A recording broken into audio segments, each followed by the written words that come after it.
Hi, and welcome to a Small, Medium, at Large podcast. I'm your host, Gail Heisen, bringing you intimate stories that heal. Today, we have an interfaith minister with us, Reverend Karen E. Herrick. Karen has shared her clinical expertise for 30 years in private practice and by lecturing throughout the United States. She is a lecturer with CEYOU.org, providing webinars for professionals and others interested in Jungian psychology. She has written 3 books: You're Not Finished Yet, Grandma, What is a Soul? And Psychology of the Soul and the Paranormal, all available through Amazon on her website, and on our description, you'll find all her contacts and information. I want to read a quote to you from Karen. Karen recommends an educational that would be attended by interested people, professionals, including evidential mediums, to build a consensus in our culture that these subjective, clairvoyant experiences can and do happen. I'm emphasizing this even more, she says. I'm emphasizing what she says. We need these wonderful stories in our culture. And that's what Small, Medium, at Large podcast is about. We're about sharing stories. We have no ultimate goal other than to be able to express stories to share with other people in hopes that it'll help them on their healing journey. A Small, Medium, at Large podcast has been up now for quite a few months. We want to thank the hundreds of subscribers. We want to say thank you very much for the comments, because the comments have been very positive and supportive and makes me feel like I'm on the right track and I should continue doing these shows. So I want to thank you, listeners. Remind you again, please comment, please share, please subscribe. And also, if you have any questions and you send them to us, we'll answer every question we get. It just may take a little while, but we will do it. So let's welcome our guest here today. Welcome, Karen. It's a pleasure to have you here. Thank you, Gail. It's a pleasure to be here.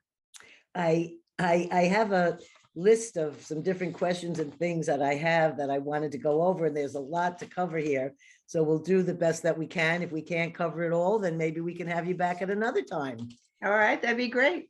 I like to start off always with my first times when I have my guests, is I like to start at the beginning, which here is something to do with the traumas that we've all experienced. Not all of us, but many of us have in childhood. Some of us don't even remember the traumas that we've experienced, but through therapy and work, we've come to be able to deal with some of these things. So I was wondering if you might share with our listeners today a little bit of the traumas that you experienced that brought you to the place you're at today. And my other question is, in that same idea, is at what age did you finally really come to terms with all the different things that you had experienced? And at that point, did you feel healed? And what was the methods you used to get to that place? For any of us listeners who've had trauma and are still struggling with some of the problems of that. Okay. Well, let's see. I was raised in an alcoholic home in upstate New York, in a little town called Niverville, New York, in Columbia County. My father was a truck driver and he was an alcoholic. My mother was the oldest of 8, Polish family, very controlling, very, well, usually in an alcoholic marriage, you have the irresponsible alcoholic and you have the responsible wife. And I say that way because there's more male alcoholics in our country than female. Oh, interesting. And females usually stay with an alcoholic 9 times out of 10. And 9 times out of 10, if the woman's the alcoholic, the male will leave. So anyway, my mother stayed because she was Catholic and had to give up her religion because she married a Protestant. So I was probably considered illegitimate by my Catholic grandmother. Mm-hmm. I loved my aunts and uncles from her family. My father had one stepbrother and they lived next door. So I did have a lot of extended family around me. And we lived in this little town. My mother didn't drive. So my grandmother, my paternal grandmother, had 2 sons, and my father had been her first child. And let's see, his father died when he was 5. He was in a cast from his neck down to his thigh, and his appendix burst and they couldn't get it off in time. So my grandmother talked about Daniel, her first husband, all the time in front of her second husband, which at 9 years old, I thought, no, that's not good. But she always loved Daniel. And apparently he had been a very lovely man. And, it had been a tragedy that he died. Anyway, my father and my mother married, and I have had two brothers, 4.5 years and 5.5 years younger than me. And one part of my trauma, other than when you live in an alcoholic home, there's 3 rules: don't talk, don't trust, and don't feel. And you just learn that automatically, even though nobody says that's what you're learning. But you try to keep your mouth shut because you don't want to add any other angst to what's going on. You don't want to get hit. My father was not hitting. My mother, which was a screamer, but you don't want to get in any more trouble. So you just stay like part of the woodwork. Yeah. And then my paternal grandmother always told me to be a lady. Always be a lady. And I had no idea what that meant, but I thought it meant to be quiet. So I was very quiet. However, then when I was like around 10 years old, my father was actively drinking at that time, and he would drive from Albany, New York to New York, and that was just an overnight. So in an overnight, he's supposed to be home by 7 or 8 in the morning, and he would come in about 3 or 4 in the afternoon. Then he would go to sleep. Then the truck company would call about 7, and they had a rule, which I'm sure was for a good reason, that they had to talk to the driver. So my mother and me, and I was her accomplice, had to get him up. So if you've ever had to get up an alcoholic who's only slept 4 hours every other day. Now, when he would go to Maryland, that was a layover, and he had a room in a boarding house in Maryland. And I almost, used to wish he always went to Maryland, because then the house was quieter, right? So anyway, I was raised in that kind of a home. When I was in high school, he stopped drinking, never went to AA. So he was just dry drunk, he's still. But my mother was more of a problem after that, because she was always complaining about something or yelling about something. That was how she communicated. She was big on no thing. I don't know. Everyone in my family yelled also. Yeah, that's right. Yeah, that was the way she communicated. We weren't allowed to have snacks in our house. So I realized lots of times she wouldn't get up for breakfast. She had cereal. I never ate cold cereal. And then you go to school and eat part of your lunch. And I realized when I came home from school, I was probably starving, but you couldn't eat until dinner at 5. So food issues were always a problem for me. And I had been that. I said, I'm still suffering from food issues. Yeah. And for me, it's veganism. So, okay. And it was sort of like a cult. It wasn't exactly, I have nothing against the vegan diet and life. I know it's very healthy, and definitely for certain people's illnesses, it's the best cure for them.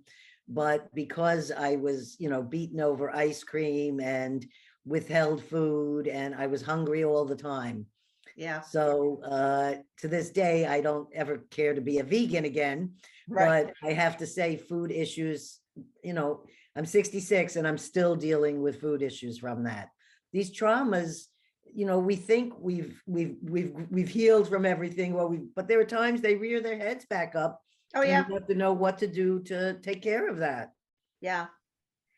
I married my high school sweetheart and left New York and went to, near San Francisco, because he was in the Navy, and lived there and had my first daughter there. And he would go in and out. I was on the aircraft carrier, the Midway, which is now down in Southern California. I wanted to stay in California when he got out of the service, because I wanted to live in California. It was beautiful. And I had been working for the Navy, and, I would always have been a really hard worker. He wanted to go back to upstate New York, so we did. And so for 6 months, we kind of starved in upstate New York. And then he said we should go back to California. However, he had a nice managerial job with Safeway that, was going to be a managerial program, and he lost that. So he went to college, I went to work, and I was not happy after that, because I really felt that he was not, pulling his share, and we didn't have the same value system. And of course, we never had been able to bond, because he had been in the Navy. So We had another daughter. And so the best thing I got out of my life were 3 daughters. Anyway, I got divorced, and he was not an alcoholic, right? no, he was The not. husband, no. No, the second husband was an alcoholic. Ah. There we go. And I always said, if I ever married an alcoholic as a kid, 11 years old, I would not stay like my mother stayed. So, so that marriage lasted about 10 years, and I left, and I had a third daughter. And then I had been going to college, and because I always wanted to go to college, and my father didn't believe in educating women. So I went to the local college when I was deciding I was going to get divorced, and they had a women's center there. And I said, I don't know if I should go to college or go back to being a secretary, because I had graduated high school at 16. And so even my father knew he couldn't put me out in the world at 16. So he had sent me to secretarial school for 2 years. So I knew how to do shorthand and typing, and I still do type over 100 words a minute. So anyway, I went to the Women's Center, and I said to them, what should I do? So they put me in this room with all these pictures of women around, like Eleanor Roosevelt. And I'd never been in a room with women looking at me, And they gave me this booklet and said to answer all the questions. So the first question was, if you had all the money in the world and all the time, what would you do? So I said I would go to college. And then 45 minutes later, the last question said, go to question number 1 and do it anyway. So I did. And it has made me the happiest person, really, my education. And I have loved every minute of it. And that's what I love about being a therapist, is you're never finished. You just keep learning and learning. I was in my 30s when I realized I'd been incested by my father. My therapist, I had gotten into therapy, and she said she thought I was an incest survivor. And I said, oh, no, that didn't happen. And then a synchronicity happened at that time where at my grandmother's farm up in Kinderhook, New York, there was a couple that bought it and wanted to restore it. And they had asked my mother to have somebody come over to tell them how we use the house. And so when I was up there visiting, I went over, and I was taking her upstairs. And my grandmother always said, she said there was a little room by the bathroom, which only worked in the summer, the bathroom. And that was your father's bedroom when he was a kid. And it was a maid's room from the former people from up New York City who owned the place. And so I come up the stairs, and I saw the maid's room. And I felt like I had a little 8-year-old kid once that had been incested. And she said, now that happened to me, I have radar in my stomach.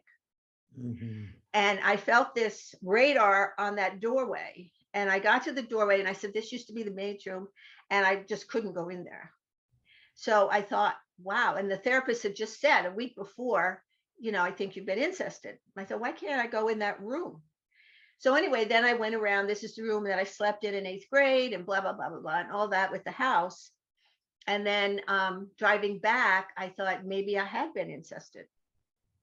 So was it an intuitive feeling, your therapist saying this to you? Yeah, well, yes. And I can see, if I go over, what she had learned about me, that I would think the same thing, But you were a therapist at that time when you went back to the house?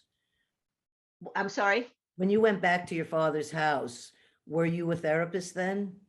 Let's see. Yes, I had a master's in social work. Okay, so then I was a social worker dealing with this, but not thinking it was part of you. That's right. And yet you're in the fields. So can because you I said, how deeply at least that didn't that happen. was? Yeah, right. So I said, at least that didn't happen to my house. Have you ever done body work? Yes. Yes. That was where mine came out, was in body work. And I didn't know, I wrote a paper about it called Trauma Hidden in the Body, because I did not know until I was pressed in different parts of my body in this therapy sessions. There wasn't talking. There was just like this deep pressure in the body. And then these images and visions would come to me. And that's when I remembered all the different abuses and assaults and et ceteras. But it was through body work. And I wondered where it had been, because I think it's like packed in your mind, but really it was packed in my body. Yeah, well, yeah, your body has a mind also. Yes. Exactly. In the stomach. And you're unconscious. I was having chiropractic work done at that time, and he had been working on my neck. And so I came back and I'm driving down Broad Street, which is the main street in Red Bank. And I looked and I thought, oh, I can turn my neck. Isn't that great? That it's really working, right? So then, and I had been for a couple of years waking up about 4:20 in the morning. And eventually my therapist and I decided that was when the incest had happened, because the bar would close about 3 o'clock. He'd have one for the road. And then by the time he got home, it was after 4. And so then I would be incested. So that's also, sometimes people have spiritual things where they're awakened at, at around 4 o'clock. So that's one characteristic that you could have as an incest survivor, but also you could be having some spiritual experience that you're not aware of because you wake up the same time early in the morning. I just want people to know that. Were you able to, at the time when you started working through and discovering this, were you able to speak to any people that were alive at the time when those things were happening to you? No. Or was it something you could only speak to the therapist and that's it? Yes. My father was alive, I think about 8 or 9 months after I discovered that I had been incested. And my mother died first. And it was really interesting because I was up in upstate New York visiting, and my brother was taking my father to live with him in South Carolina. And I couldn't wait to get out of there because my mother now was not there. And I then realized how much my mother had protected me. Even though it was kind of hounding. She was always watching where I was, not where he was. But anyway, so would it be safe to say she probably did not know any of this was going on? No, I had a memory when I was like 4 of having my mother and grandmother come into that room that was right next to the bathroom and confronting him. What was he doing in this room anyway? Right. Because then it was my room, see?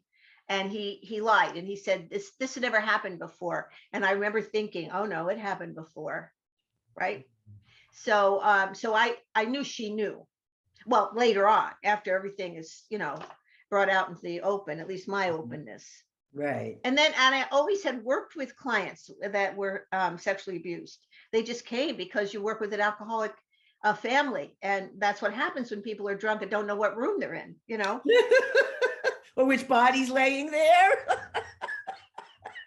That's how it is. So I think probably by the time that I was married to an alcoholic, and he was kind of scary to live with, sociopathic. And by the time I hit 40, when I got divorced, which took 2 years, I thought, oh my God, I made it. I'm 40 and he didn't kill me, because I thought the second one would kill me. I mean, never did. He didn't. Yes, but here. I'm here. So about then I started to be relieved that I had lived through all this, and now I was out on my own. And then the adult child of alcoholic movement started, and I went to the first national conference, and I came back, and I had a friend who worked for National Council on Alcoholism downtown, and they weren't making any money. They needed money. And I said, hey, I type 100 words a minute. I just took all these classes. I'm coming from an alcoholic home. I'll give 6 workshops.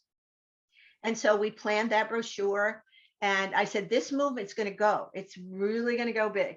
And the first night we had 92 people show up. Wow. And the second night, 125. And I mean, it just grew. Now, I thought that's how you got clients. They just all came. So 5 years later. Really, you were on your path, and your clients were following with you. I really was, yeah. So now what did you do with your therapist? This is where, so the healing began in your 30s and 40s? My 30s to 40s, yes. Yes. And how do you feel now since that? Do you ever have moments at all where you tap back into that kind of, I call it the black hole or whatever, that kind of space, or has it been completely alleviated? Well, I don't think it's completely alleviated. The only time I get nervous is if I have to have some kind of medical test where they're going to put a machine over my face. Because it was oral sex that he did. Oh. And I had a whole memory of that one evening when I was awakened at 4:20. And I had read an article somewhere that said social workers have some kind of perceptions about sexual abuse. I forget now the whole article, but it actually told you that you could have this memory, and that was a good thing.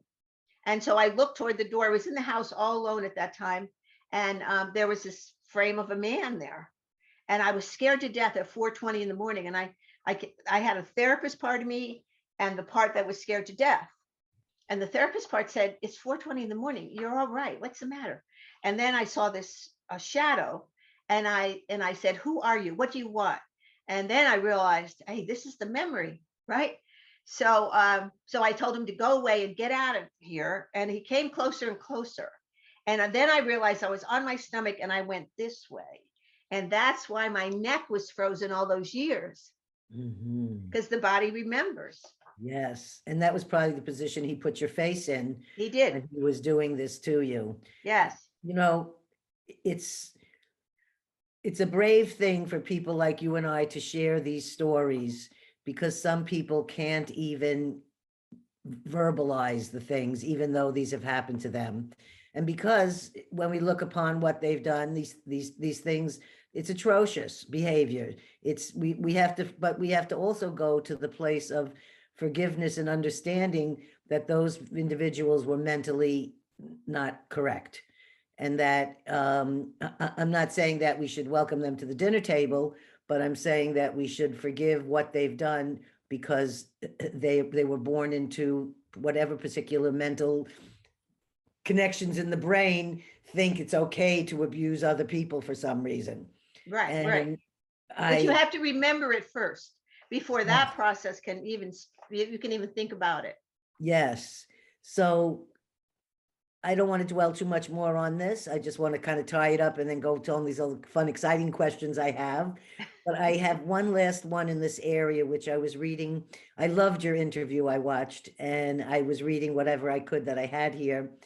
And I if I'm incorrect, let me know. But I'm thinking that you're of the same mind thought that I am, which is that those experiences opened up a whole place of, I don't know what you want to call it, psychic energy, things that knowingness, hearing voices, seeing things other people don't see, different images, things like this that can happen. I found that when I've interviewed people that were having psychic things and they were scared about it, it was often because they couldn't remember that this has been really happening, but they've been kind of hiding that that part existed also. And I think that this part opens up in ourselves. I don't know if it was the way of protecting myself that those things happen. I'm not exactly sure, but I'm grateful for it making me who I am today. Oh, yes, absolutely. I mean, I wouldn't be as good a therapist if I hadn't gone through all that and then remembered it and had a good therapist that helped me. And I didn't have that many psychic things happen until I went for holotropic breathwork training, where I laid down to supposedly just breathe, and then they said you would have all kinds of things could happen to you, but they didn't tell you what, because it's all very individual. And I re-experienced my birth, and I also felt another breath come into my body, which I found out after much reading in a year and a half or 2 years that it was a Holy Spirit experience, that I had this other breath.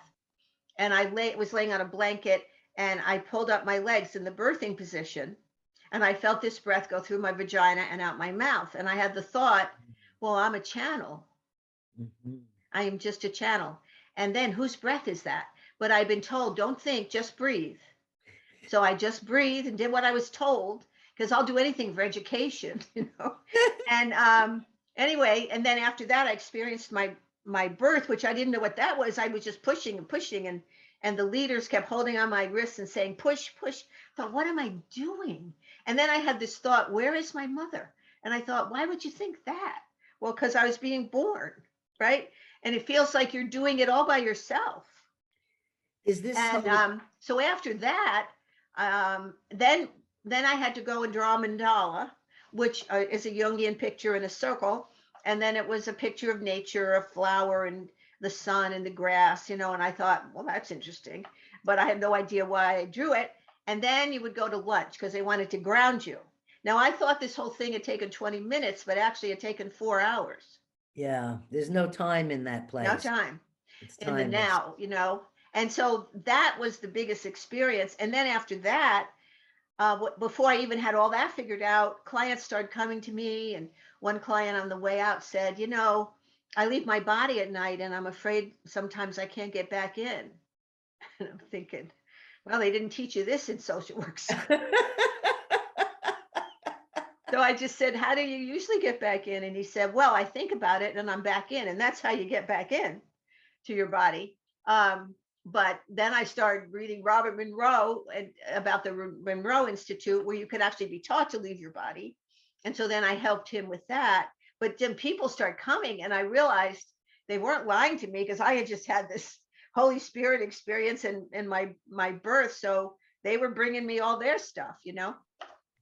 So it's like the more you were opening up into the things in your world, you were in an invisible way attracting clients that were also having experiences that you could now equally share.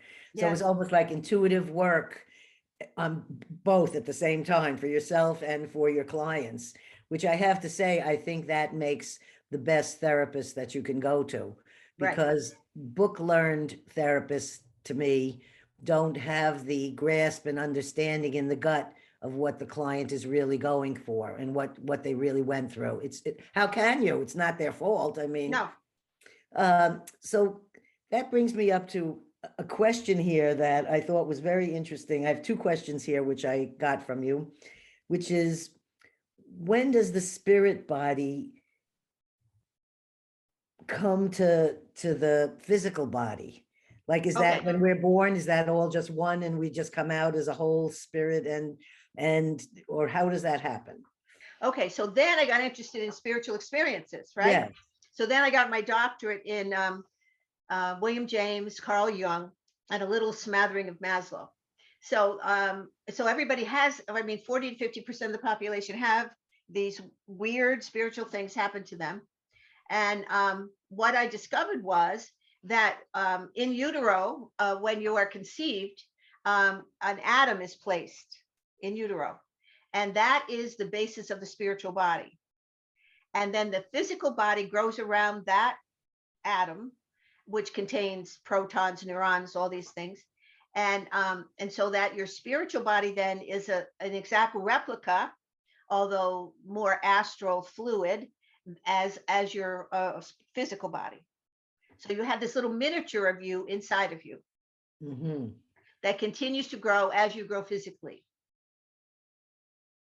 That is at the moment of conception that this happens. Yes. I look at different personalities, and when you can discover what the moment of conception was from the people who conceived you.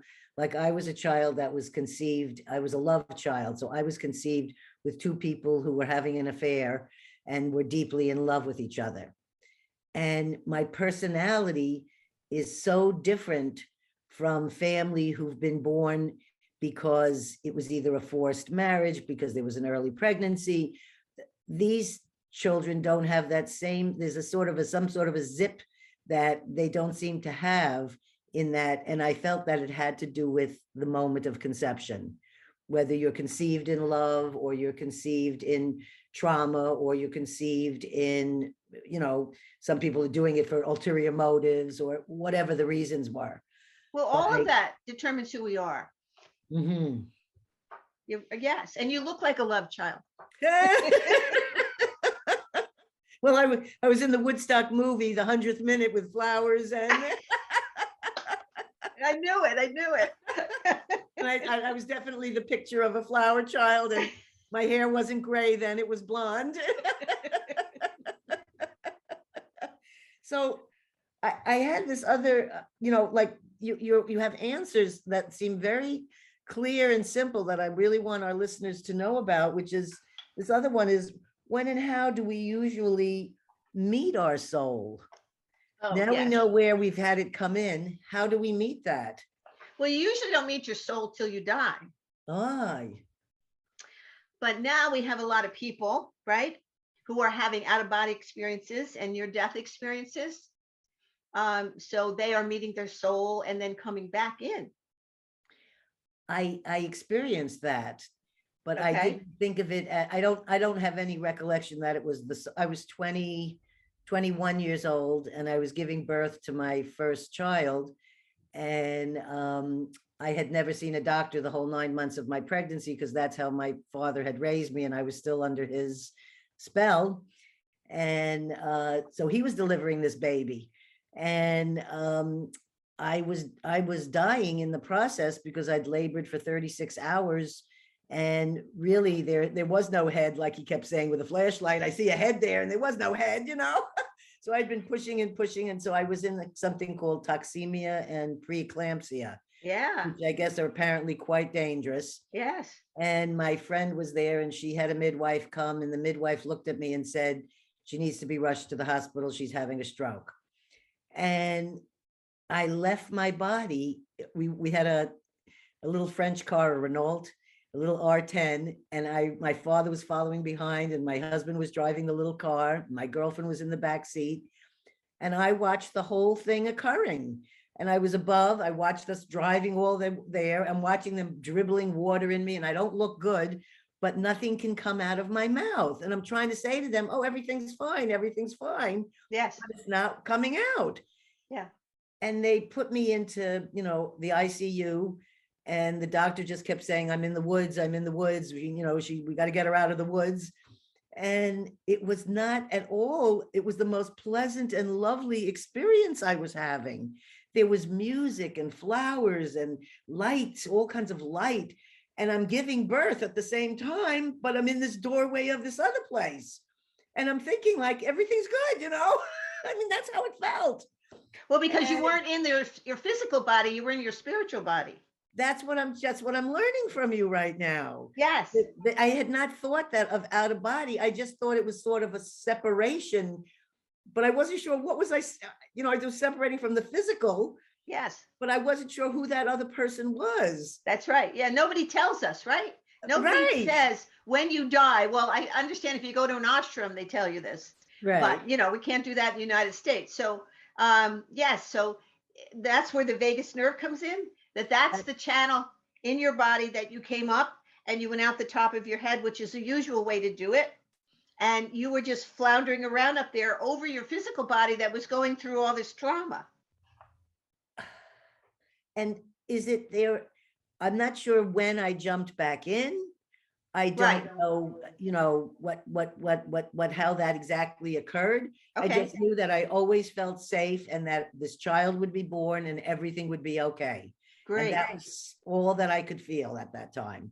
Well, and it wasn't until I had 2 more births that I realized it doesn't come with flowers and music. And the other births were at home, but this time I had a doctor, and then I had a midwife, and I gave birth underwater and birth in the bed. And it was full of the pain and the pushing and all the other stuff. But I kept saying, gee, this isn't like what the first one was, Right. Because you didn't leave your body the rest of the time. No, I had to stay there and feel all the pain. I know. So our soul, so then that's why I think this is also one of the reasons that I feel like right now at this time, there are so many people doing these, like myself, these podcasts or talk shows or things like this, where people are really starting to bring up all these particular things, because so many are being brought back to life because of the medical abilities in the hospitals to return someone. They've been dead for 2 minutes or whatever. So yes. There are a lot of stories surfacing that people are sharing, and there's a commonness in them. Yes. There's a part of me that feels, there's one moment of me that feels like, oh, I'm not afraid of death at all. And when that time comes, I realize it's a very fine line, and you just sort of slip into it. But then there's another part of me could wake up in the middle of the night completely riveted with the fear of dying, and that I wouldn't see my children, and my body's going to be gone, and I'm going to have to come back and haunt them,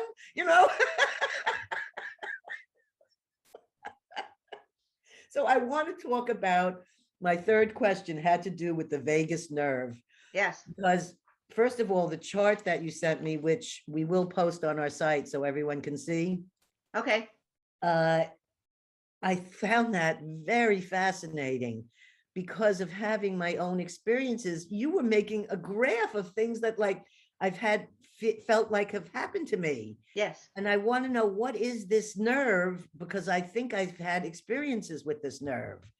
Well, What is it? it's the 10th and longest nerve in your body. Now, what I'm going to do is turn the computer Okay. to this from my book, okay? Okay. Just so I think, let me see if we can do this. Okay. No, I guess well, can we? Well, if we tilt down a little, yeah, there you go. There you go. That's so you good. can see this? I can see it if you bring it a little closer to the computer. Okay. Okay, How's just that? a little more. Perfect. Okay. Okay. Now, oops, wait a minute. I got to move this. Hold on. Okay. Okay. So this is your vagus nerve. We all have one. It comes in at the top of your head, comes down and goes around the neck where your amygdala is. That's fight, flight, or frozen. All right, amygdala. Then it comes down the spinal column, goes into your heart, goes down the spinal column, and goes into your stomach. So it's the 10th and longest nerve, and it goes all the way down into your stomach. Now, so in your solar plexus is where your soul and your astral body stores.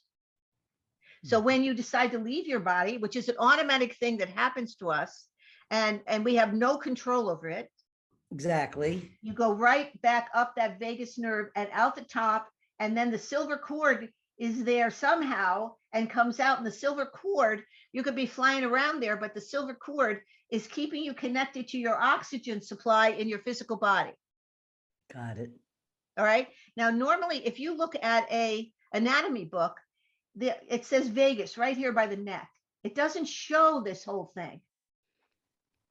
So there's Dr. Porges, who about 5 years ago wrote the book on the polyvagal nerve, and it's 40 years of research on this one nerve.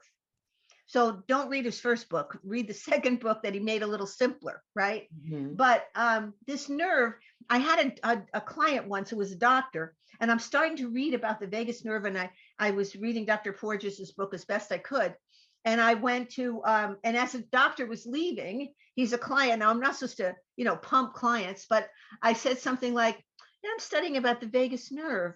What do you think about that? And he goes, the vagus nerve. And you could see he was trying to get it together. And he goes, that nerve is almost ethereal. Wow. It goes to every part of your body. And so it's very, very important. And now they're saying, well, I got interested in it because the way that you calm this nerve down is that you do, you breathe in through the count of 4 and breathe out on a longer out breath. So you breathe in 4 and you go 5, 6, 7, 8, 9. And it's not our normal way of breathing. But if this nerve is upset, how does it get upset? Well, Darwin, he's the one that founded this nerve in the 1700s. He said that your stomach would feel anxious, would tell your brain danger, danger, and your heart rate would go up. So that's panic, post-traumatic stress, right?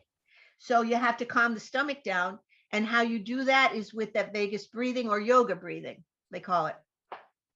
So you're breathing in on the count of 4 and deeply.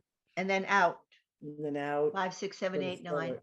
And you keep doing that. And if you have a hard time sleeping, keep doing that, because that vagus breath really will help you calm down. Very important, because often we sense things in our gut. I think Dean used to refer to it as the belly brain. Yes. Yes. And that we breathe in and we breathe down into, in yoga, they say, breathe down into the belly, drop into the belly. And it seems hard at first, but once you finally experience the breath going down there, then you can continue going to that same experience of breathing down into the belly. Absolutely. Now, one of the things that people need to know about is we have a physical body and we have a spiritual body. So we have 2 bodies. And that's very important. And I was recently, I wrote this essay for the BIX people that you interviewed, the winner, Jeffrey Mishlove. Yeah, just in case anyone knows, that was the Bigelow contest, essays on life, proof of life after death. So my essay talks about the fact that you have 2 bodies. and it talks about this nerve. But so far I've read 4 of those 29 winners, and I'm going to read all of them. And I want to see if anybody else says you have 2 bodies. Otherwise, how are they going to understand how this happens? Thinking of it as 2 bodies makes it easier for me to get my concept. When I was a child, I used to leave my body all the time and fly around my house, and I just call it flying. But now you're giving me a whole new view, thinking that, wait, no, that was my spiritual body flying while my physical body was laying. That makes it feel clearer to me when you say this. Well, it is clearer. Yes. I'm just saying, it's all just coming in right now, and I'm just saying, wow, yeah. Well, I remember one other medium telling me that. She said, yeah, my mother used to call us for breakfast, and I'd be out there flying around, and boy, you got to get right back in your body and go down to breakfast. And sometimes you could feel an actual feeling of plunging back into the body. Sometimes that's right. You feel this like feeling. I don't know, but somehow you made me very happy with this. Well, I am so glad you understand it, because you have no idea. I've had a couple people that interview me, and then I never see the podcast again because they're so afraid of what I'm saying. Oh, no. I think when a person has as many credentials and years of work as you do, the people have to understand this is not coming from some floaty person that's running around in the fields barefoot and naked. This is actually an highly educated woman who's been researching and reading about these different phenomena, and who realizes and understands the importance of us sharing these stories. It's not just physical abuse we need to share and open to. It's also our spiritual body that a lot of people are afraid to acknowledge exists. I know. For me, I'm auditory. I hear things. Okay. Now, when you tell that to a psychiatrist, they immediately want to put you on drugs and whatever. Right. I don't I see some, but mostly it's a knowingness and a hearing. And the voice just comes inside me. I don't know where the voice is coming from. I don't know who the voice is. I just know that it's giving me correct information and guidance. Well, and that's another point, that not every voice you hear in your head is from you. Mm-hmm. And that was one thing that Carl Jung was taught when he was doing a lot of his experimentation with the Red Book and drawing and trying to get over his crisis that Freud had kicked him out, and so had a lot of other people. And he knew that, his psychology wasn't all that bad, Anyway, he had a guru that came into his dreams, and he told him that. He said, well, you're so arrogant. You think that every voice that comes to your head is you, and it isn't. And then Jung had to figure out, well, who else is talking to me? Right? Exactly. Well, I think there was something else you said, that something about you just speak to the voice, or you speak to the thing and say, go away. It's some of the things that people are afraid of are very actually simple to deal with. And they come with, like when someone's trying to possess your body, you say to them, you cannot, you have to go and find your way in the world, and just acknowledge that happened. But yes, you have to be very assertive if we're talking about possession. Absolutely. Mm-hmm. I'd like to show you the other thing that I think you're going to put on your website. Yes. Where when we do hear a voice intuitively, how does that come into us, right? Yes. So we have chakras in our body, right? Are you familiar with chakras? Well, yes, and you wrote something about that, and I've been told that by people, that when they see me, they know that I have, mediumship and other things about me, because they're seeing my chakra and it looks different and I know you wrote something about it looking different. So I've been told that I look different, but I really didn't get any information about it other than yours looks different. Okay. You mentioned something about holes, and I didn't know what you meant by the holes. Well, yeah, a medium that had some spirits that were talking to me. How come this isn't working like the other one? Let me see.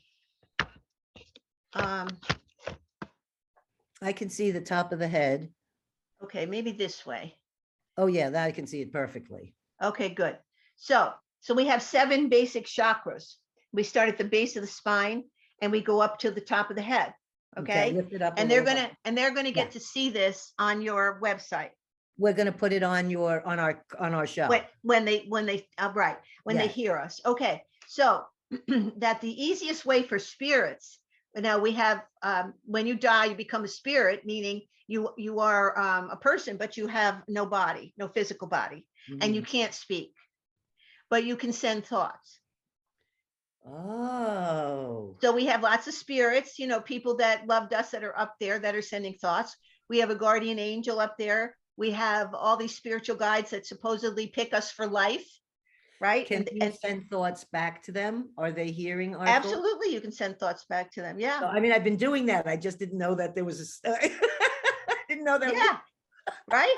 Yeah. So anyway, so the easiest way for spirits to come in is they right around here at the neck where the vagus nerve hits the amygdala. So that is where they send these thoughts. So some people get them at the side of the head, some people get them in the third eye, but the side of the head is the best place, okay? Most average place that I've read about. Now, okay, so like Oprah talked about, she was interviewing, I'm going to put this back and just have you look at me. She was interviewing this spiritual person, and about 45 minutes into the interview, she said, how come I get such good ideas in the shower? And he said, I don't know. And so she said, well, you know, some people say it's because the water is hitting the back of my neck.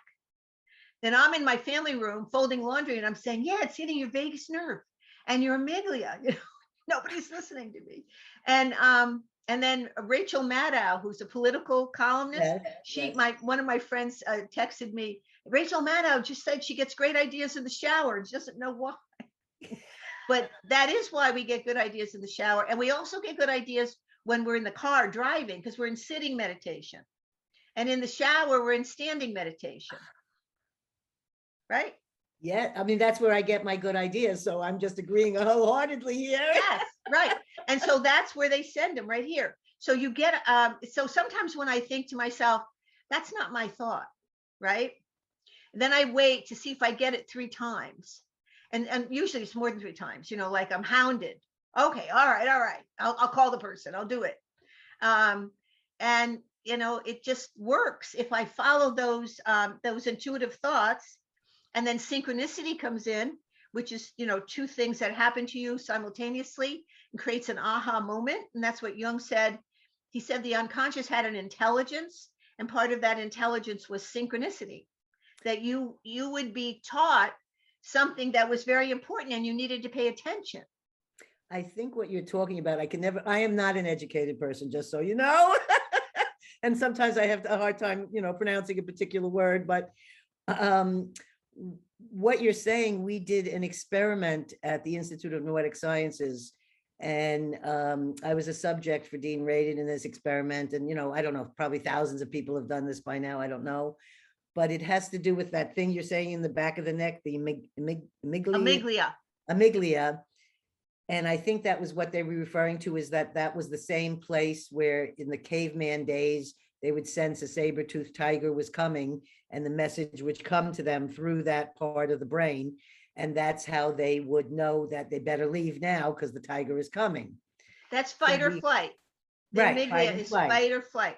So in this experiment, what you would be doing is you'd be hooked up to all different physiological devices about your heart rate and your pulse or whatever, and you sweat, and there was nothing for me to do as a subject. You just sat there and 40 pictures were going to come by very fast. And it was to sense whether your body, that part that you're talking about, the amygdala, now I can say it right, whether that is knowing that the dangerous, scary picture is going to come. So in those 40 pictures, randomly would be 2 or 3 horrific real photos of accident victims, the eyeball hanging out on the side. I mean, they were really intense photos. And sure enough, I learned from being in that experiment that my body can sense danger before it's coming, and that we just have to listen to those voices, because sometimes the voice is very quiet. And the more that you trust the voice, it starts becoming louder and louder. And once you start feeling a self-confidence, which I've had a problem dealing with, you can start feeling, no, we're not going that way because I know that there'll be an accident and we must go this way.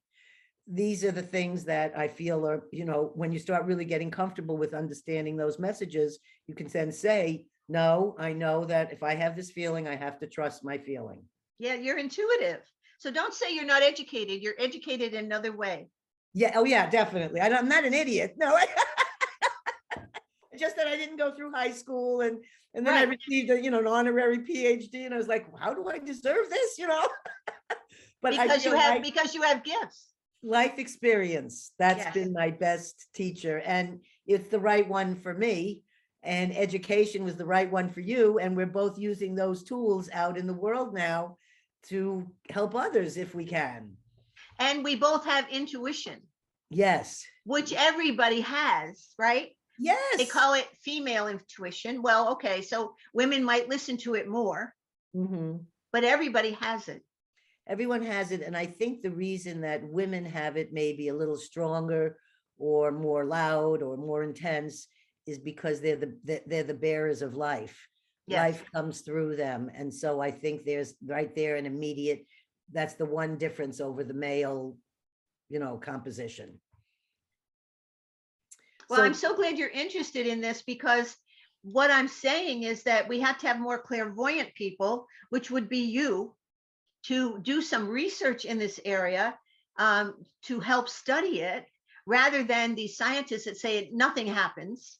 Because if we look at the metaphysical systems that we live under, we're in the sensory world today, you and I talking on this. And then there's the clairvoyant world, where people have, experiences they can't explain, and where they do get all these thoughts, and they're really in the now. Like when you were in your spiritual body, you were in the now. There was no past, present, or future. You were there. And that's what clairvoyant is. Now, then there's a transpsychic reality where people are, cured of cancer and, those kinds of spiritual things that happen. So clairvoyance is very important. And Jung and James both said that all of these metaphysical systems were swirling around us. And that's what people need to know, that some people can pick up on the clairvoyant messages and some people can't. And other people just feel troubled or get sick to their stomach and they don't know why. Because nobody says, that other sense, that sixth sense is important, that we learn, how to develop it, Now, I used to... I say it's not discussed in school, and that's when it's really more in the forefront, when a child is young.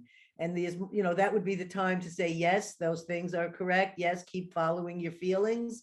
And that's where they tell you no. And so, there's they cut it off.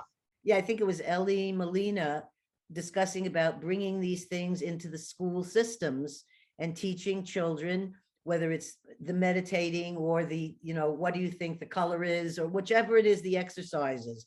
And I'm hoping someone like her, who's a professional teacher and educator, maybe she can get through some of these boards. Maybe some school will be able to have classes like that in the future. Right. My daughter teaches social emotional learning. I said, what is that? And to elementary kids. So kindergarten, first grade. And she said, oh, this morning, what we're going to do is we're going to all do yoga poses and we're going to meditate. And she said, it's wonderful. And the kids just love it, and they say, Miss Johnson, let's do flying octopus or whatever it is. And they just get, and that's great, right? She's teaching them to listen to that little voice inside. So people are doing that probably in different educational facilities. So how can a person get into the clairvoyant reality? And one of the ways that I've done it is, I used to live in California. I lived in San Jose, and then I lived in Glendale, Southern California. And I was always big on these paranormal, astrology events and all this other stuff that I would go to. Big in California. Right? And you go to a medium and ask a question.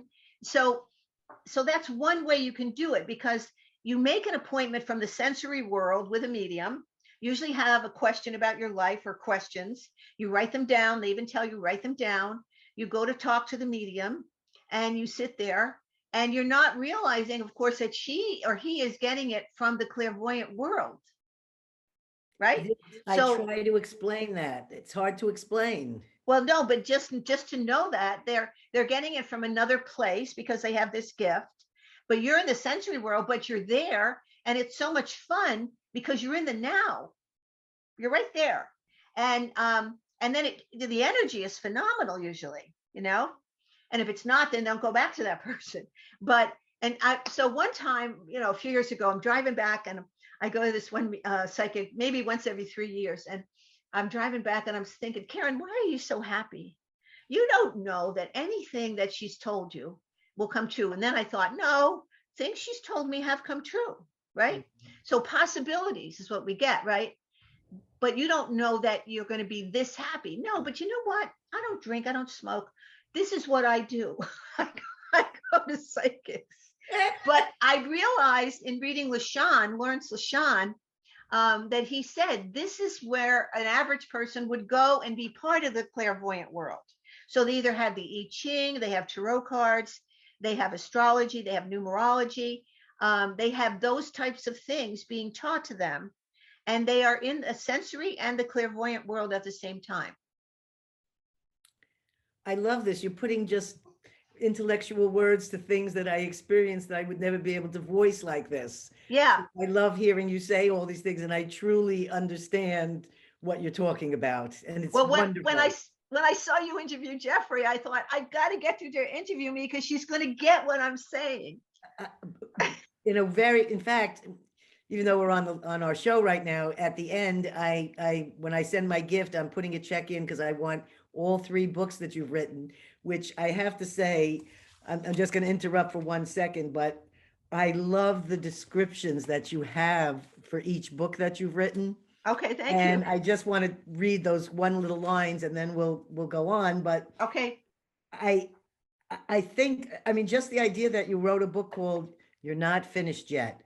This book will help you understand the difference between being an alcoholic, a problem drinker, or a social drinker. What a wonderful book to offer for people that have either had alcoholism or have lived with alcoholism. Then, this is my favorite, and I really want this to be able to have to, even though I don't have any grandchildren, I'm surrounded by nieces and people with lots of young little kids. And so I feel this is a very important book, and I had not seen this particular title before. Where do they go? Are they okay?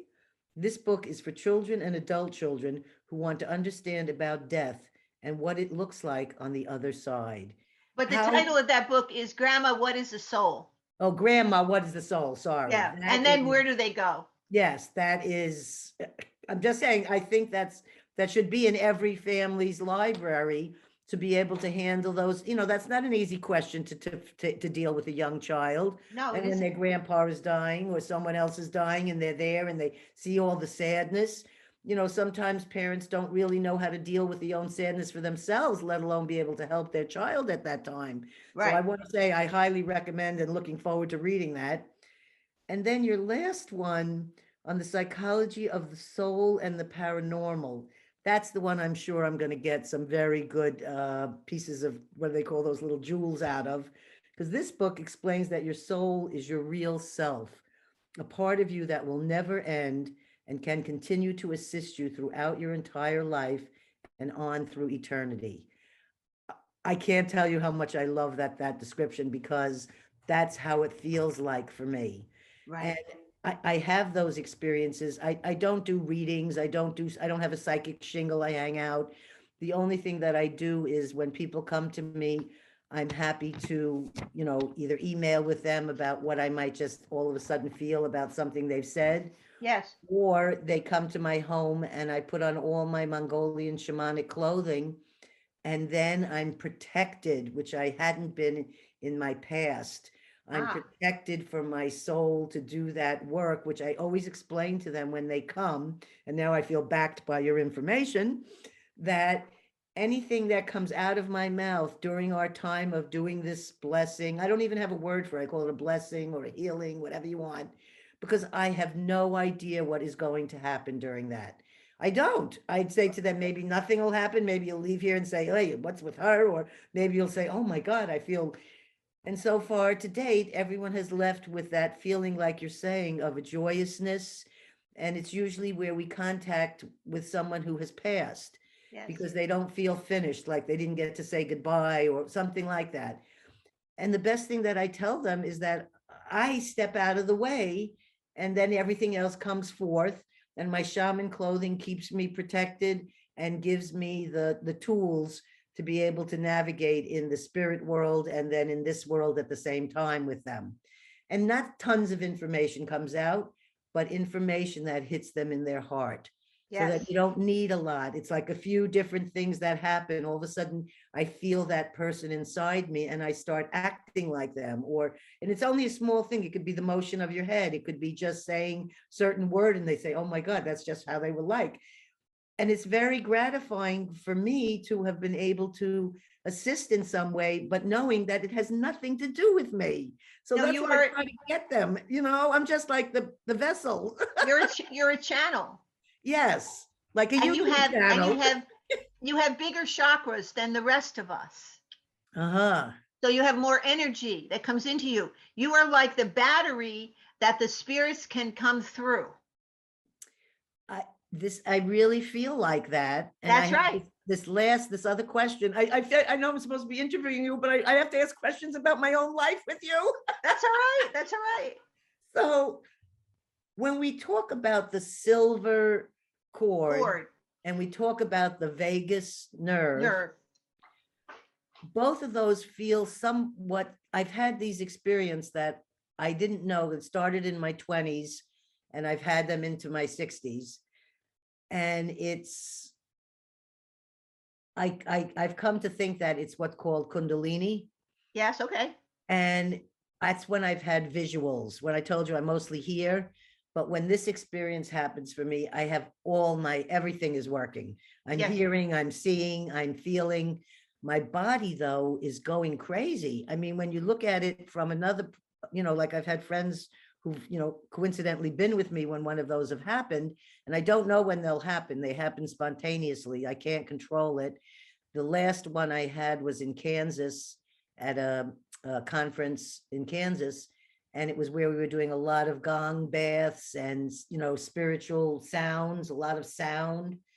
And the next thing I knew, it was the only time I have ever been able to say to someone, this is about to happen to me, something very strange. Can you get me away from everyone, But it feels like you're drawing where what I see is gold light shooting up from the base of my spine and coming out the top of my head. And it looks sort of like a waterfall or something. And it's going out like this. Yes. And I look at my hands, and my hands, it looks like gold sparks are spewing out of the hands, and I can't move. And if you look at my body, it's shaking, and it's, it looks like I'm having some kind of a convulsion or some sort of thing like this. And it was only in this one last experience, imagine having these, I've had about 6 or 7 of these over those years, having someone there, she took a photo of me afterwards, which I had never seen what I look like when this is happening. Yes. But on the outside, a regular person that doesn't know anything about this would say, rush her to the hospital, which one of my friends wanted to do once. And she's having some kind of a severe convulsion. But inside, nothing like that is happening to me.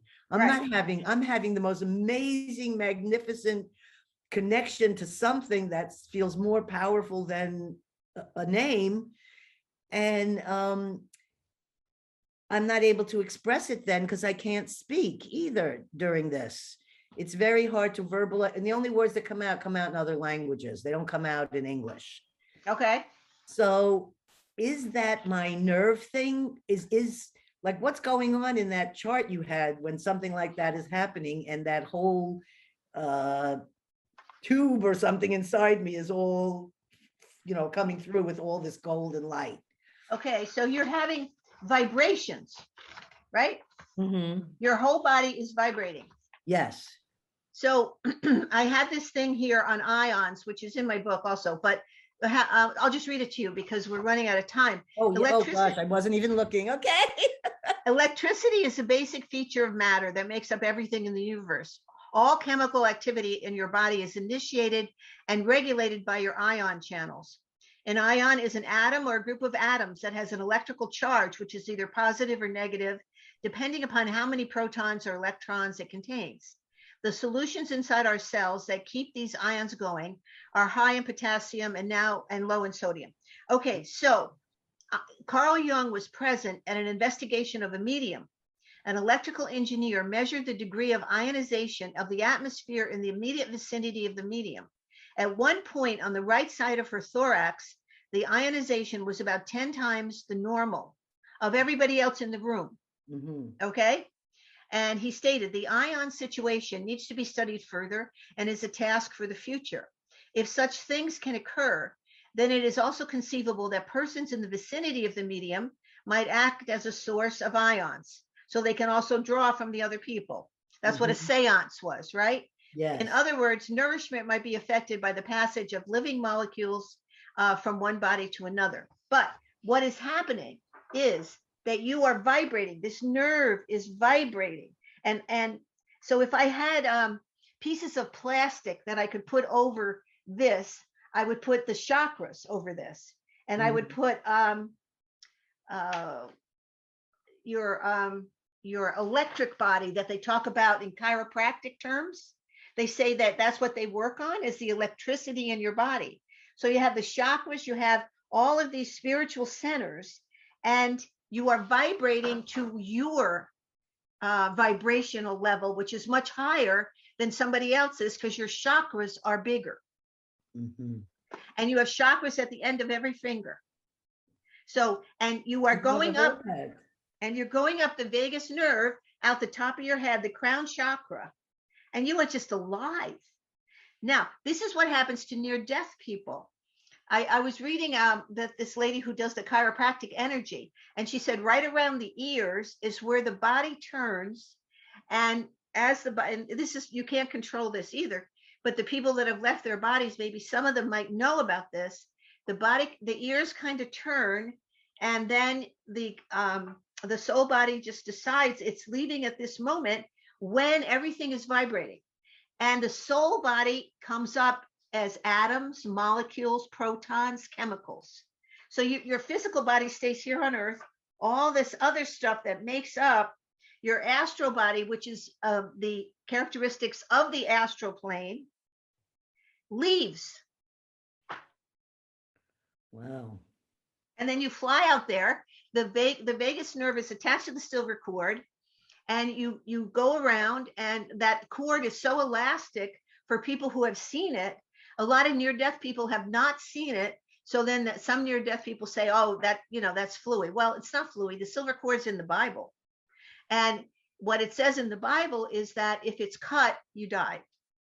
Right. So you just fly up there and you have all this energy. You could go, I don't know where, and I don't know how all of that you could heal with, but people that have the near death, they're kind of whirling up like a vortex out of their body. And you've experienced that. Yes. And you can tell about it. Well, and the other thing was, I've always wondered, because of the only thing I could call it is electricity, because I have no other word for what I'm experiencing. And I say that it feels more than 220 volts going through me. And so I often wondered, did I damage any of my organs? Because the funny part of that intensity where the electricity is coming through is a tightening in the body. And I could feel my liver, my heart, I felt like all my organs were all like constricted. Yes. And then I just often wondered, is that an experience that brings more life into my organs, or was that an experience that it's lucky I survived from? Well, I think that the organs, of course, of your physical body somehow have to remain rigid, and it's your spiritual body that is taking over. Okay. Right? Oh, so maybe that it makes a lot of sense. And that happened to a lot of people that left their body, right? And we're looking down in this encased spiritual body, looking down at the physical, saying, what's the matter with you people? It's wonderful up here. Yeah. I'm not feeling anything. And then the near-death people, they're given a choice to return. And some of these people that I've talked to, they say, I didn't want to return. Who wants wants to go back down there? I don't want to go back down there. And they're told, if you do go back down there, you're going to have to learn how to walk again and talk. No, I want to stay here. Well, it's not your time to stay here.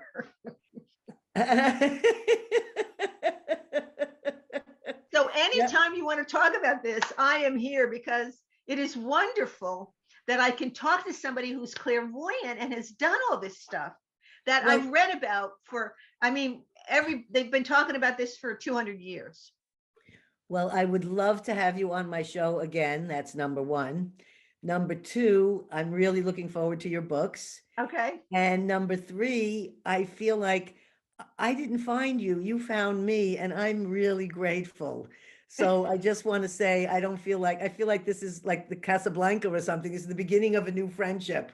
I would love that. And also we had similar paths where I experienced a relationship with alcoholism. I came from New York and moved to California. I went first to Southern California, then I went back to New York again. Now I'm up in Northern California. And I, like you, once I came to California, I knew this is where I belong. And I guess it was all the tarot cards. That's where I got my first tarot cards and started reading tarot, back when I was 15. It was the place, like you're saying, everything was called the Mystic Shop and the Mystic Book Place. And I loved all of that. We know there's a lot of charlatans and other things out there, but still, I just love the openness to the paranormal that's more apparent here in the state for some reason. It really is. No, that's true. So where do you go from here now? You're continuing with your clients? And well, I'm part-time with my clients, and I do teach on CEU.org to other therapists, and a lot of therapists have clairvoyant gifts, but they can't mention it in the psychological field. No, but they use them. But I can talk to them and validate that this is fine, and they talk about that, which is wonderful. And what I intend to do is I intend to read every 29 of those winners on the BIX contest, because I want to see what they say. Now, are they just repeating all this stuff and they still don't know how it works? Has all of them been published on the site yet? They have them on the site and you can download them. Okay, because I have two people I interviewed that won that, which I thought was pretty funny. Yeah. But I didn't, when my interviews are pre-recorded, so it comes out after. But Jeffrey Mishlov's we did right. I just happened to have coincidentally booked him for the day after he received the announcement. That's wonderful. And so it was really wonderful, and he's such an amazing man.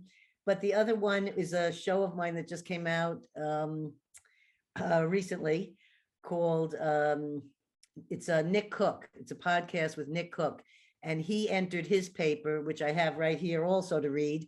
And there's a mention of me in the paper as when it comes to shamanism. So I felt like, oh God, I got to sort of be a little part of this. And he also won an award. So I had two people that I interviewed that won this award, and now a third who submitted the paper because they also want to know everything about this particular subject. So I think we could have another talk after you've read all 29 papers. I want to find out the results.